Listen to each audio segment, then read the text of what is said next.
In here, I have my whole collection of G-Shocks. I've got 5 G-Shocks and I've got 4 points of why I love G-Shock and 4 points of why I don't like G-Shocks. Nah, that's a bit harsh. Things people need to be aware of.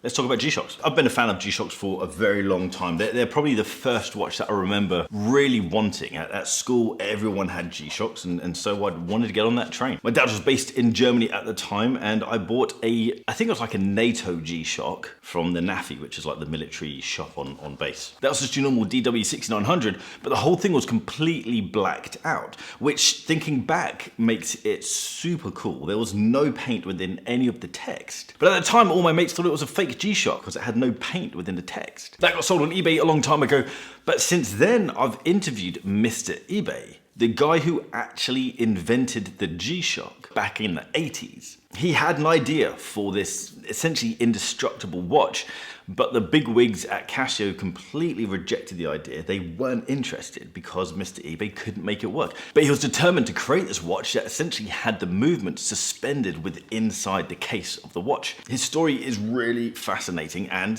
essentially he managed to make it work. The guys at Casio took on the idea, and then this huge product line was added into Casio. Then G-Shock has become this cult that it is now. The Casio G-Shock has a super powerful shock absorber. That's why it withstands so much shock.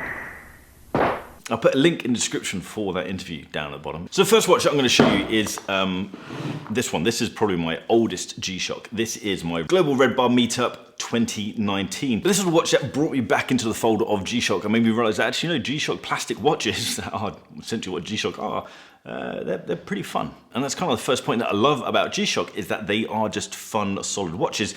In the same vein around the Moonswatch. The Moonswatch is just a fun watch, but I kind of feel like these are better than the Moonswatch. Similarly priced, but these will actually last you a very long time. The Moonswatches are arguably better looking, more intricate watches, but these are far more solid. The next G-Shock that I got was the John Mayer Hodinkee collaboration. This is the second one. This is one that was inspired by the Casio keyboard that I think was around in the 80s or 90s. I had that Casio keyboard. I'm a sucker for grey, I'm a sucker for white, I'm a sucker for things that are off-white, and that is exactly what this is, and I'm a sucker for little touches of colour. So regardless, I am also a John Mayer fan, but this watch is just a straight up good looking watch. But it does lead me on to the first negative point about G-Shocks, and that is the white within the watches does pick up color. It does absorb whatever color is rubbed against it. So that's something to note. They do discolor. This is a watch that my wife wears, and that leads me on to the second point, that these watches can be guilt-free purchases. Unlike lots of mechanical watches,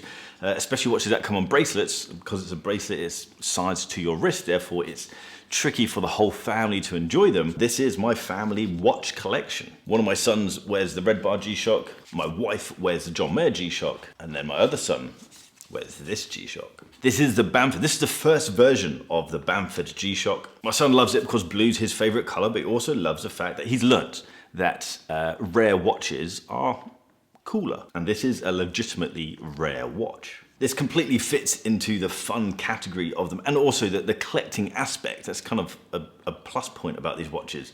But it's also a negative because they become addictive.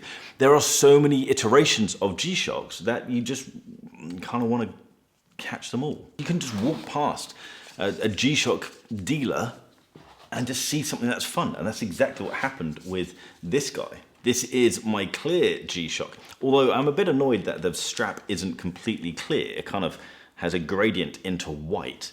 I don't know whether that's because the clear wouldn't stay clear for too long, having got micro scratches on it, or because it would discolor. But just looking straight down the barrel at this thing, it looks absolutely awesome, as do all of these G-Shocks. That's kind of why they're in my collection. That's plus point number 3 for this, is the solar panel side of it all. With automatic mechanical watches, you can recharge the power essentially with movement. This recharges with the sun. So technically this could last forever. But it won't, because that leads into my third negative point about these watches, is that kind of like the Moonswatch.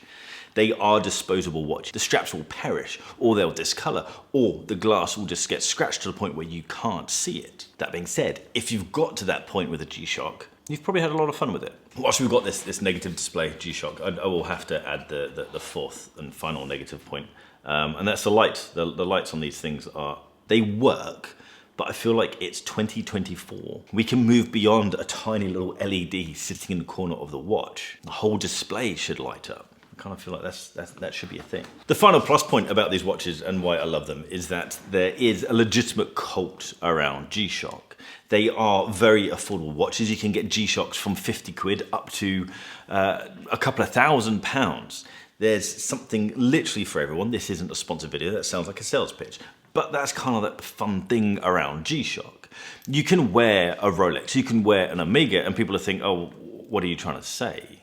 Well done, you've got the money to buy an Omega, or you've got the money to buy a Rolex. Whereas with these, it doesn't matter. You could be rocking a £50 G-Shock and no one will judge you. Equally, you could wear a £2,000 G-Shock and no one will judge you. People just smile when they see G-Shocks. They are just fun watches that can legitimately perform. Crazy water resistance, crazy resistance to shock, crazy resistance to life.